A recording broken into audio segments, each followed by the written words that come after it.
दोस्तों, भारत सरकार ने देश में कच्चा तेल निकालने के लिए एक ऐसा कदम उठा लिया है जिसे सुनते ही अरब देशों ने अपना माथा पीटना शुरू कर दिया। आप जानते होंगे, कुछ दिनों पहले खबर सामने निकल के आती है कि भारत की दिग्गज oil and gas company ONGC की तरफ से उत्तर प्रदेश में सर्वे किया गया, जिसमें ओएनजीसी को पता चलता है कि उत्तर प्रदेश में कई तेल के कुएं मौजूद है जहां से इतना तेल निकाला जा सकता है कि आने वाले समय में पूरी विदेशी निर्भरता, चाहे वो अरब देशों से हो या फिर रूस से, इसे आसानी से कम किया जा सकता है। और अब भारत सरकार द्वारा उठाए गए इस नए कदम के बाद आपको भी पता चल जाएगा कि वाकई सरकार कितने बड़े स्केल पर काम शुरू करने जा रही है। तो इस पूरी खबर को शुरुआत से समझते हैं, आपको भी सही इन्फॉर्मेशन मिल पाए। उससे पहले यदि आपको हमारा काम पसंद आए तो इस वीडियो को लाइक और चैनल को सब्सक्राइब जरूर कीजिएगा। अब ओएनजीसी का नाम तो आप जानते होंगे। ओएनजीसी जो इस कंपनी ने ऑलरेडी कृष्णा, गोदावरी, कावेरी, इन सभी नदियों से सटे हुए बेसिन से तेल निकालना शुरू किया और आज ठीक ठाक मात्रा में तेल निकाला जाता है। अब ऐसा तो नहीं है कि देश के एक कोने में तेल मौजूद है, दूसरे कोने में तेल मौजूद ना हो। इन तीन बड़े एग्जांपल्स को बेस मानते हुए ओएनजीसी ने अपने 3D सर्वे को शुरू किया और पता चला कि गंगा और ब्रह्मपुत्र बेसिन के पास भी हमें तेल के भंडार मिल सकते हैं। रिसेंटली खबर सामने निकल के आई, उत्तर प्रदेश के भलिया, वनाराव चौक और सागरपल्ली विलेज के पास तेल के अवशेष पाए जाते हैं और वहां से ड्रिलिंग के काम को शुरू किया गया है और ये बात लगभग 90% कंफर्म मानी जा रही है कि यहां से तेल निकाला जा सकता है। जहां पर ओएनजीसी की तरफ से किया गया ये सर्वे बहुत ही एडवांस क्वालिटी का सर्वे है और ये एक 3D प्रोसेस है जहां पर आसानी से स्कैन किया जा सकता है कि तेल मौजूद है या फिर नहीं। तेल के अवशेषों के मिलते ही ओएनजीसी की तरफ से कहा गया कि इस प्रोजेक्ट के ड्रिलिंग प्रोसेस में करीब 100 करोड़ रुपए का खर्चा आने वाला है और करीब 3001 मीटर के एरिया को ड्रिल किया जाएगा। अब ड्रिलिंग के बाद ये बात कंफर्म हो जाएगी कि यहाँ पर तेल मौजूद है या फिर नहीं। उसके बाद उस तेल को निकाल करके रिफाइनरी तक पहुंचाया जाएगा और फिर वहां से रिफाइन होकर के उसे पेट्रोल, डीजल और अन्य पेट्रोलियम प्रोडक्ट तैयार किए जाएंगे। और अब बात करते हैं भारत सरकार के उस फैसले की जिसे सुनकर के अरब देशों की टेंशन बढ़ी हुई है। तो भारत सरकार ने अपने इतिहास का सबसे बड़ा oil and gas bid round open कर दिया है। इसमें 25 ब्लॉक कवर किए जाएंगे और करीब करीब 2 लाख स्क्वायर किलोमीटर के एरिया को इसमें कवर किया जाएगा, यानी कि वो 25 ब्लॉक जहां से तेल आसानी से निकाला जा सकता है या फिर कहें तेल और गैस दोनों को। और ये काम शुरू किया गया है under open acreage licensing policy, because इस पॉलिसी की शुरुआत 2017 में की गई। 2017 से पहले भारत के अंदर जहाँ पर भी ऐसे डिपॉजिट्स मिलते थे कच्चे तेल या फिर गैस के, उसमें मैक्सिमम बड़ी प्राइवेट कंपनीज या फिर बड़े पीएसयूज को इंक्लूड किया जा रहा था। लेकिन लैक ऑफ रिसोर्सेज, इसके अलावा टेक्नोलॉजी की कमी की वजह से ये पूरी तरीके से एक्सप्लोर नहीं हो पा रहे थे, जिससे आज भी देश के अंदर कई ऐसे ब्लॉक्स मौजूद हैं जहां से तेल और गैस को निकाला जा सकता है। कई बार आपने खबरों में भी सुना होगा, लेकिन पूरी तरीके से उन्हें अभी तक खोजा भी नहीं गया है और तेल निकालना तो बहुत दूर की बात। तो सरकार द्वारा उठाए गए इसी कदम के चलते अब 25 ब्लॉक्स ओपन किए जा चुके हैं। इसमें प्राइवेट कंपनियां पार्टिसिपेट करेंगी और कुछ कच्चा तेल को रिफाइन करने वाली कंपनीज भी आसानी इसमें पार्टिसिपेट कर सकती हैं और उनकी पार्टनरशिप है विदेशों में काम करने वाली कंपनी से। जैसे कि एग्जांपल के तौर पर एल&टी, जो कि भारत की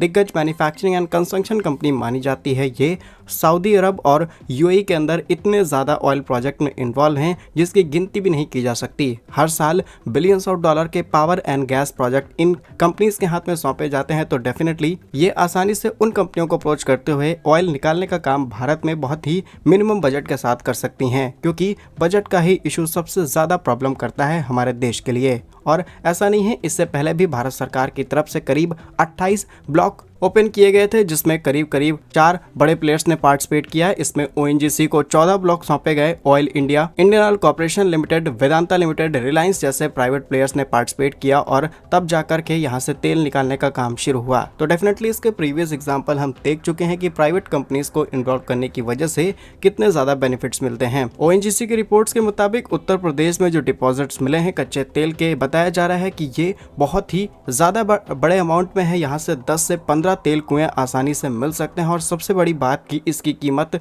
कई अरब रुपए के आसपास होगी। ओएनजीसी के रिपोर्ट के मुताबिक करीब 302 स्क्वायर किलोमीटर एरिया में ड्रिलिंग की जाएगी। एनवायरमेंट की तरफ से क्लियरेंस मिल चुका है ओएनजीसी को कि यहाँ पर आसानी से ये काम किया जा सकता है। इसके अलावा इससे सबसे बड़ा बेनिफिट उत्तर प्रदेश को होगा और दूसरा बड़ा बेनिफिट हमारे देश को होगा। आज हम हर साल करीब 130 से 132 अरब डॉलर खर्च करके कच्चा तेल इंपोर्ट कराते हैं और भारत एक डेवलपिंग कंट्री है जहां पर एनर्जी की डिमांड इतनी ज्यादा होती है कि आपको एनर्जी इंपोर्ट करानी पड़ सकती है और भारत के पास ऑयल रिजर्व भी बड़ी मात्रा में नहीं है, जिससे अगर एक दिन के लिए भी सप्लाई बंद हो जाए तो भारत 8 से 10 दिन का काम चला सकता है। उसके बाद भारत की पूरी इकोनॉमी पर इसका इम्पैक्ट देखने को मिलेगा। अगर तेल की सप्लाई ही नहीं होगी तो ट्रक्स नहीं चल पाएंगे, ट्रेन नहीं ऑपरेट हो पाएंगी, पावर प्लांट्स नहीं चलेंगे और पूरी देश की जो एनर्जी सप्लाई है वो डिस्टर्ब होने की वजह से इकोनॉमी बहुत तेजी से क्रैश कर सकती है। ऐसे में जरूरी है कि हम अपने देश के पास जितना भी खजाना मौजूद है इसे निकालना शुरू करें और ओएनजीसी ने इसकी बड़ी शुरुआत की है। इसके अलावा उत्तर प्रदेश में जो तेल के भंडार मिलने की संभावना है ये आपको देखने को मिलेगा NH-31 और गंगा रिवर के पास और यहाँ पर जो तेल मौजूद है वो करीब 3000 मीटर्स के नीचे मौजूद है। और ओएनजीसी के जो अभी तक शुरुआती आंकड़े सामने निकल के आए हैं इसके बेसिस पर कहा जा सकता है कि कई गैलन यहाँ पर करीब 42 US गैलन के आसपास अप्रोक्सीमेटली 150 लीटर्स, और ये सिर्फ अभी मेजरमेंट के हिसाब से निकाला गया तेल है। रिपोर्ट्स के मुताबिक ओएनजीसी के 50 से भी ज्यादा कर्मचारी यहाँ पर दिन रात काम कर रहे हैं ताकि किसी भी हालत में इस तेल को निकाला जा सके। अगर आंकड़ों की बात की जाए तो भारत का तेल इंपोर्ट करीब 232.5 मिलियन मैट्रिक टन था 2023 और 24 में, और ये डिपेंडेंसी बढ़ती चली जा रही है। एक समय था कि भारत अपनी 85% तेल जरूरतों का हिस्सा इंपोर्ट करके पूरा करता था, लेकिन अब ये डेटा 87.7 यानी 87.7% तक बढ़ चुका है। पिछले साल ये 87.4% था, जबकि रूस से हमें सस्ता तेल मिल रहा है। और सेम सिचुएशन गैस या फिर कहें LNG के केस में भी देखने को मिल रही है, जहां पर फाइनेंशियल ईयर 2024 के मुताबिक 30.91 बिलियन क्यूबिक मीटर गैस हमने इंपोर्ट कराई और इसकी वैल्यू करीब 13.3 अरब डॉलर थी। लेकिन यह सब सुनकर के आपको लग सकता है कि भारत के पास क्या तेल मौजूद नहीं है, तो ये बात सही नहीं है। असल में असम, गुजरात, राजस्थान ये भारत के वो स्टेट जो कि सबसे ज्यादा तेल प्रोड्यूस करते हैं और आज भी इन राज्यों के पास पोटेंशियल है। इन राज्यों में कई ऐसे सर्वेस किए गए हैं जहां से तेल निकाला जा सकता है, लेकिन उस काम को पुराने कई लॉस की वजह से आगे नहीं बढ़ाया गया। डेटा की बात की जाए तो 87% तेल इंपोर्ट करा रहे हैं, बाकी का बचा हुआ हमारे देश से ही प्रोड्यूस किया जा रहा है। इसमें असम नंबर 1 पोजीशन पर है जहां से सबसे ज्यादा तेल निकाला जाता है। इसके बाद गुजरात, राजस्थान, मुंबई हाई जो कि अरेबियन सी से लगता है। इसके अलावा गोदावरी और कृष्णा रिवर बेसिन से भी हमने तेल लास्ट ईयर निकालना शुरू कर दिया है और अदर स्टेट्स के अंदर भी सर्वे शुरू किया गया है। ये बात आप अभी से नोटिस करके रख लीजिए क्योंकि कुछ समय बाद इसको भी हाईलाइट मिलना शुरू होगा। इसमें आंध्र प्रदेश, अरुणाचल प्रदेश और तमिलनाडु का नाम शामिल है।